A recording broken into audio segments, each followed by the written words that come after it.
We are live, about to get caught up. What's happening? The real story. There's history, his story, and there's the real story. That's what we're going to get with Avi. So we're going to go ahead and begin right now. And I'm just verifying that we're live on the multiple platforms we have. It's As Goes Israel, So Goes the World, live with Avi Lipkin, right there from Israel, international speaker, author, scholar, Sovietologist. I'd even call him a rabbi, but hey, that's just me. How you doing there, Avi?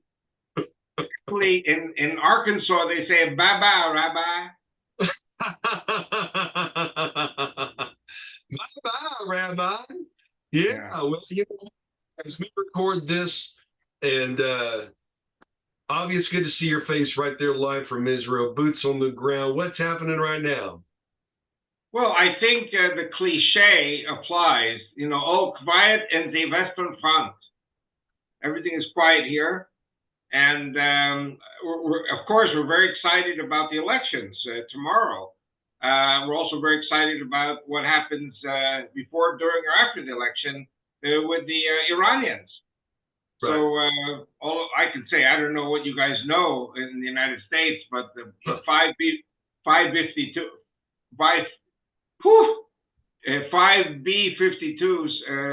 landed somewhere in the Middle East, and they're ready to take off at any moment to drop some pretty big bombs on Iran if Iran misbehaves. So I personally would tend to think that Iran is not that stupid to start a war with us now.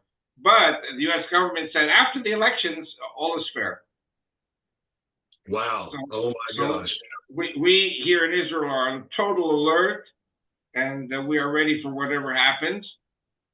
And as I said to you, we can do a show also tomorrow during the elections. We can do a show the next day. Right. Because Iran has given a deadline that the day after the elections are going to attack Israel with an attack that we've never seen before. The Israeli response is, we will know when they are heating up their missiles, for firing at Israel, and then we attack first. So it'll be interesting to see what happens. So meanwhile, I'm here with Rachel, and we have 3 TVs on, we have radio on, we have our internet on, and all our antennae are up trying to pick up whatever is going on. Other than that, there's really not much news to report. The Israeli military is continuing the grinding down of the Hamas in Gaza, the grinding down of Hezbollah in Lebanon.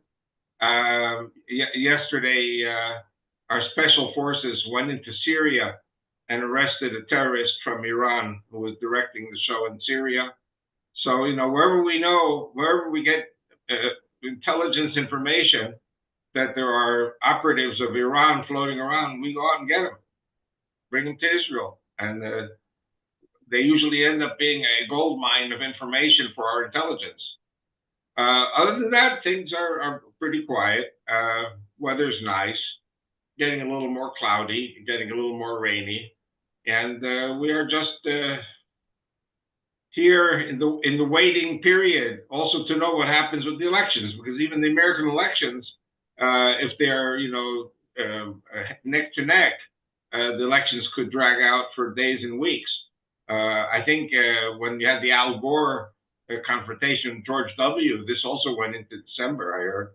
So it'll be interesting to see where that goes. And I'm just, praying for us and praying for you, praying for America. Well, it's very interesting because, there are Democrats that promise, hey, let them elect Trump. We won't let him be inaugurated. Folks, if you have enough, even our enemies, in kind of a weird way, I think even the bad players still want stability in the world. They still depend on commerce.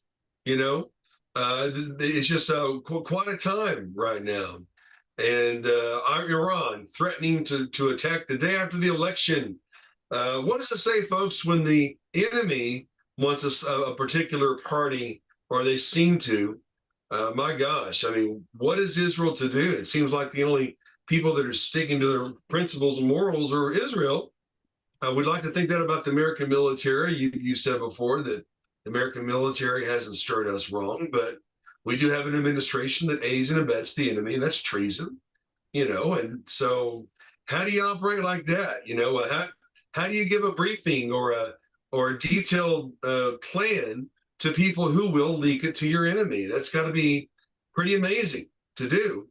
And yet I still maintain that Israel has the ability to take care of all of her enemies in one day. Well, we have been taking care of our enemies in a very interesting pattern because Gaza took up the first 11 months.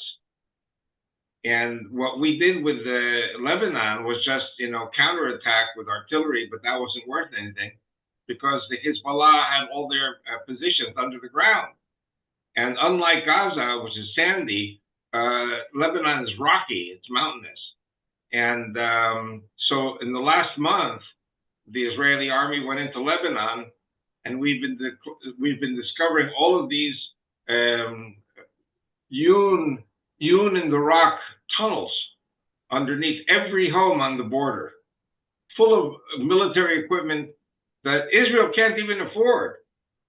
But Iran has given the Hezbollah all these weapons so that when D-Day breaks out, they can immediately invade Israel from the north. And I told you that I participated in war games at general staff level in 1996. Right. And at that time, we were told by the commanders that Hezbollah was going to invade the north of Israel and occupy it for 3 days. So we're very fortunate that the Israeli army was able to disarm the Hezbollah in the south. And actually now the Israeli army is pushing further north to the Litani. The Litani River is about 6 miles north of Israel. Actually, Nabatea, which is the city from which they are bombing our towns in the north, Metula, Kiryat Shmone, Margaliot, Nabatea is actually 2.5 miles north of the Litani.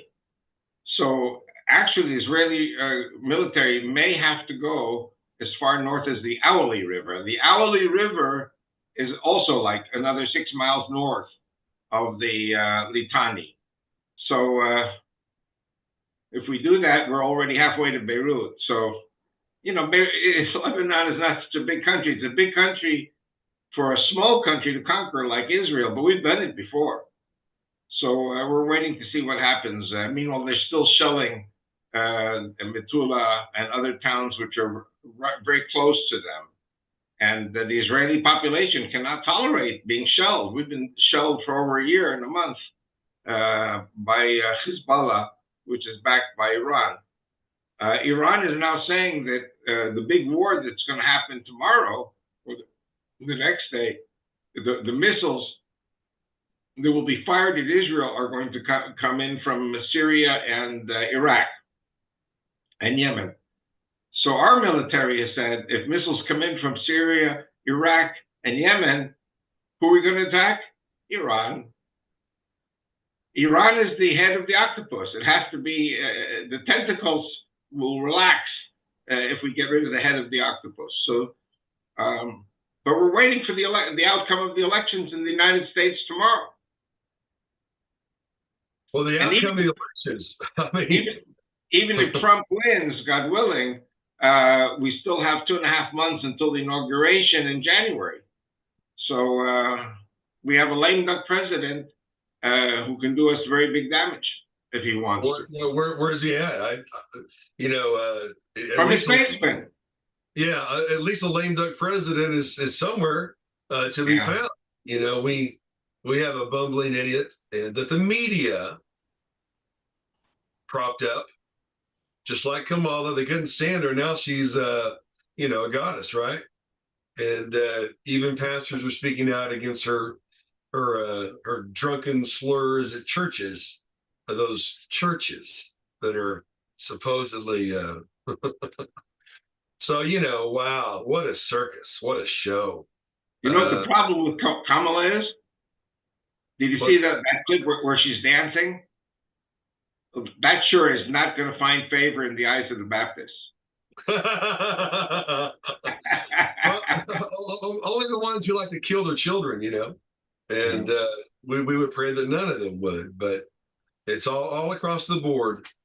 People seem to check out when you infringe upon their right to slaughter children to Moloch. And it was a hard lesson to learn. The people, I've always thought, well, with this wide-eyed optimism that, well, if people just know, then they'll do the right thing. People know and don't care. People don't know and don't care. People don't want to know and don't want to care. But the ones who care and want to know more, you're the ones who watch these. You're the ones who pray for Israel, as you should. That's one of the marks of a believer. For those who believe in the New Testament of the Bible, this is how we know who the children of the devil are. The children of God are. Those who know what to do and don't do it, versus those who know what is right and do it. Those are the children of God, those who subscribe to the New Testament. And we have a whole lot of people who say they do, but when it comes to that issue that may cost tithes, all of a sudden they check out. Well, you don't get a free pass when it's all said and done, folks. We have to oppose evil. We are called, even a non-religious figure once said that basically, in so many words, when tyranny is present, then rebellion is demanded. And so here we are, we've had so many people that hate America imported in by this administration for this election. They want a civil war. They want a scorched earth policy. They want to build back better. Sure, they've destroyed everything. That's what communist countries have done. I just pray that people can think with their minds and their hearts, not their stomach and other parts when they vote. And so here we are. We know that God is in control, though. We know that He's in control, and we pray and wish the best for Israel. And I always ask you, what are the latest words from Netanyahu? You know what? Netanyahu is a man of deeds and not words. What he says, we are all expecting him to say. And I'm telling you, I have some breaking news. There's a new attempt at a coup d'etat by the left-wing ex-leaders. They are constantly leaking classified information to the enemy.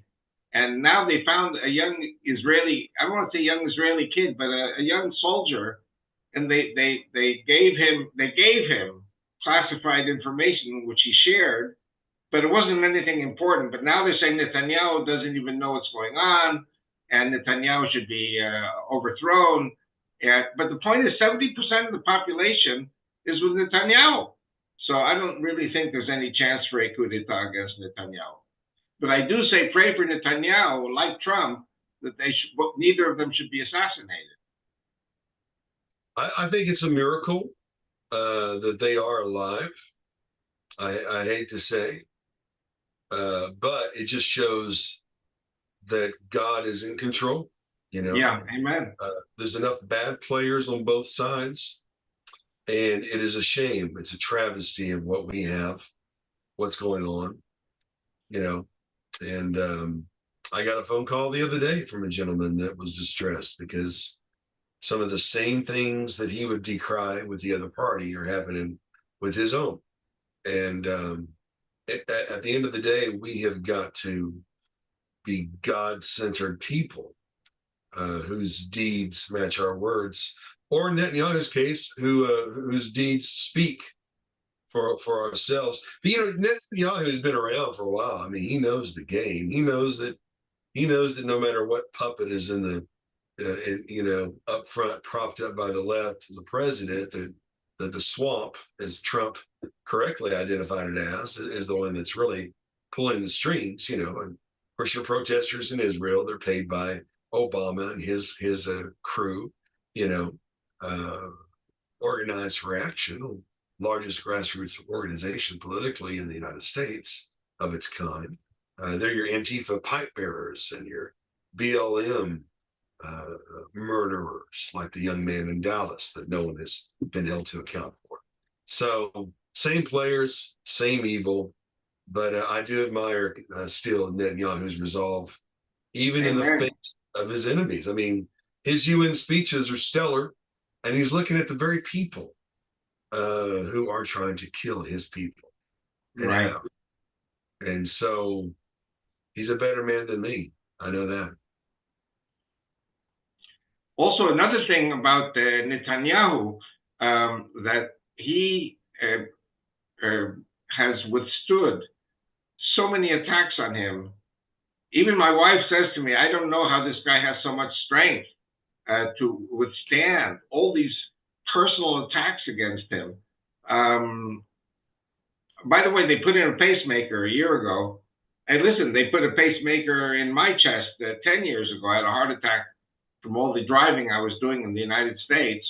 But Netanyahu got a pacemaker. He's doing very well. But still, there's so much tension, there's so much backstabbing by the left-wing people. Our journalists, they work for Israeli newspapers, which are treasonous, but they also get another salary from the New York Times and the Wall Street Journal and the Washington Post. So our journalists get different salaries from overseas newspapers, and they work with the swamp. They work with Washington.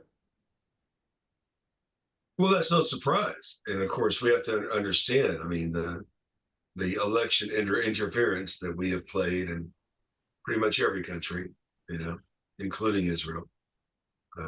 It's a shame. It's a shame. And that's why if you want to get the real news, go to independent journalists that are in the know, that are on the ground, that are in the vicinity, you know. We have a lot of experts who've never stepped outside of our nation when it comes to Israel. But who's inside Israel when the action is happening? Who can truly speak to the events of the day? And so, hey, there's a lot of reasons to pray. I not only pray for the success and the safety of Israel, I pray for the destruction of the evil leaders that hold their people captive in Iran. Amen. And Iran can enjoy the same freedom it had before their revolution. And so, anyhow, you know, again, a lot of people don't know. A lot of people don't know that Lebanon was the Paris of the Middle East. They don't know how Iran was. I saw a graphic, and so many beautiful people from around the world before they were donning the black burqas were colorful and beautiful and just a wonderful thing. But here we are. And, you know, we quote Churchill often, but, you know, trying to appease someone like Iran is like feeding an alligator and hoping it will eat you last, right? And it's just proven to be very faulty. But when you have people that are compromised in our leadership, people who are bought and paid for, people have become very rich miraculously on a politician's salary with several mansions, like Obama. Obama's got 4 mansions, but he made time to come correct the brothers, you know, to vote for Kamala, which something interesting. I don't know if you have any insight on this or any opinion on this, but what happens when Muslim leaders in Michigan are backing Trump instead of Kamala?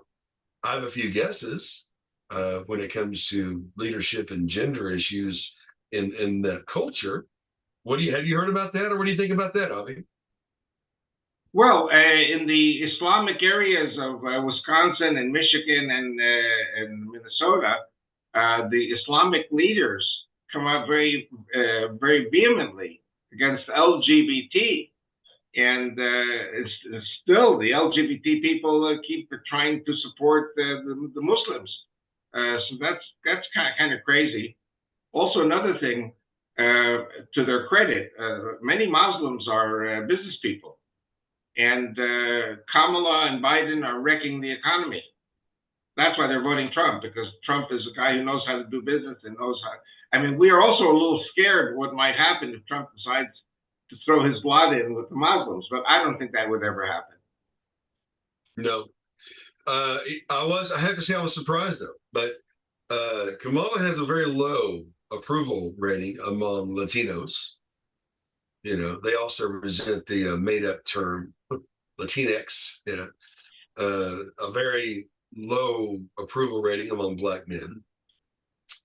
They see her for what she is, call girl. You know, that's how she got where she was. And then I'm surprised no one's talking about this, but she held Black men past their prison term for free labor. That's called slavery. The party of slavery, the party of Native American genocide, the party of Jim Crow laws, the party that has voted against every civil opportunity for Black people to vote after the Civil War. Well, they're up in arms about slavery, but they want to blame the other side. They get that from the Karl Marx playbook. But yes, Kamala committed slavery, keeping Black men past their prison terms for free labor. You still going to vote for her? My gosh, man. So anyhow, I would be amazed in a fair election that she would do any better than she did in the primaries. She didn't get any votes in the primaries. But would it surprise you if they paid people to vote for her? They paid people to go to her rally, and she had these buses going around seeing the same people. So she has a low approval rating among just about everybody. And yet we're supposed to believe that she's in a tight race, you know, as if anyone can be ignorant enough to want what we've had. Not 4 more years. Well, who are they talking about? We don't want another year of this inflation. None of this. So anyhow, Jared Neal, I appreciate that, Jared. We were talking about Netanyahu earlier. Since I first became aware of him in 1991, Netanyahu has been a consistent, unwavering voice of strength and concrete reason in the face of weakness and wishful thinking. Appreciate that. Heather Von Darren, who loves you very much. Pray for the U.S. elections. Be sure and solid. No long-term contesting. Well, if you can't make anything, all you can do is blame. And if you can't produce anything, all you can do is take. So I pray that we don't have a long contestation, but here we are. So any insight as to why you think Iran would announce a war the day after the election? Well, they've been officially threatened by the United States that if they attack during the election or before, the 5 B-52s go into action. Oh. But the question is, what happens after the elections are concluded? Will the B-52s stay, or will they go back to their bases wherever they came from? Do you remember the Reagan election when your bleeding heart liberal journalists, what's going to happen to the hostages? And Reagan pretty much implied, they're dead because we will attack Iran. Yeah. They don't get, And what happened at midnight?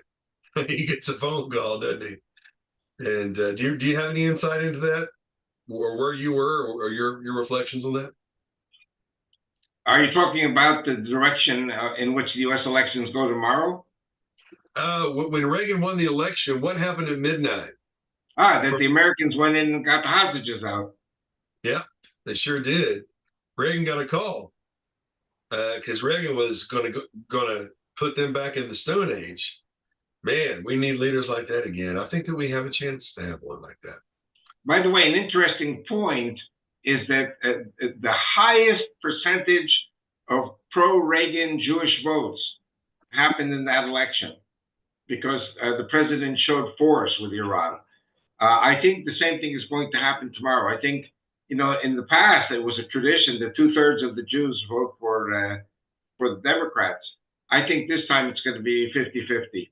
I think many Jews are leaving the Democrat Party because of the anti-Semitism of Kamala and Biden and the whole lot. So I'm very excited. I mean, I hope for the sake of the Jewish people that they wake up and vote Republican finally. I hope they do too, because there's been a whole lot of people brought in to kill them. Yeah, And I've been following that very closely. yeah. So here we are, folks. And some of you might be considering, who do I vote for? Orange Man bad. My God. I've never seen such stupidity in my life. Communism or freedom, you know? Don't vote for the personality, vote for the person that's going to secure our borders, protect our families and children, help us, allow us the right to do the same too, not arm illegals. Can you believe the left wants to arm illegals, but disarm you? And I mean, my God, people, stop being cheap. Vote for your freedom while you can. You know, here's a secret: we are free. We have the ability. We don't have the government have the government to tell us we're free, to know that we are free according to the Constitution. So you get worked up and in arms. Women's rights. You already have rights. Gay rights. Well, you already have rights. What rights are you talking about? You know, under the Constitution, you have certain inalienable rights. Now, if you want to shove it in our faces, that's not a right. That's tyranny all of its own. But folks, wake up, snap out of it. What would you do if communism took hold in America? It's not going to happen without a fight. And some of us would rather die than live in a communist nation. So take that to the bank. But just like America, Israel, the populace seems to support Netanyahu, no matter what the paid for by the left activists are saying over there. You know, I pray that the people of Israel rise up with their leader, Netanyahu. And if we've stated in other shows, you know, a lot of bad players are dying or retiring. And so, oh man, were you saying at one time that more conservative homeland type of warriors are coming into the IDF? I think what we're seeing, okay, now you've opened up a can of worms. I think we'll have to do that tomorrow. Yeah. But the point is that this country was founded by socialists. And the people today, the generation of today, are not socialists. They are young, free people, I would say like Republicans, and they are the true heroes today. And what you find in Tel Aviv, you find a lot of people who don't even go to the army because they go to coffee shops and they get letters from psychologists, psychiatrists that they have a problem, so the army doesn't take them. But the hard-working middle class and lower class, they're the ones who are fighting. And the ex-generals and all the, I don't want to say people hooked on drugs in Tel Aviv and not getting married and not having children, they're the ones protesting. So we outnumber them 70 to 30. And every day that goes by, the older socialists die off and the younger generation of heroes is coming into play. And we're not going to take any baloney from the left-wing generals who want to overthrow Netanyahu. Netanyahu absolutely is the best prime minister we ever had. You know what bothers me about Netanyahu? He's always right. It's like my wife. He's always right. Well, I believe that he's got cosmic backing. Yeah. I believe that he, yeah. I mean, think about it. Since 91, he's a warrior, and I admire that. He is a warrior chief. He's not some, panty waist that's never held a job, wanting to be the commander in chief. Never held a job, never served, never held a rifle. What a joke. He's a hero. He's a war hero from when he was in the military. He is. So God bless Netanyahu. Amen. America. Folks, get out and vote. Get out and vote. Vote for freedom. Vote for America. Don't vote for our enemies. Vote for America. And if you have any common sense at all, you'll know who that is. So can't wait to see you tomorrow, Avi. Pray there's no big news other than good news. And that's Avi, live from Israel. We'll see you next time, folks. Shalom. Amen.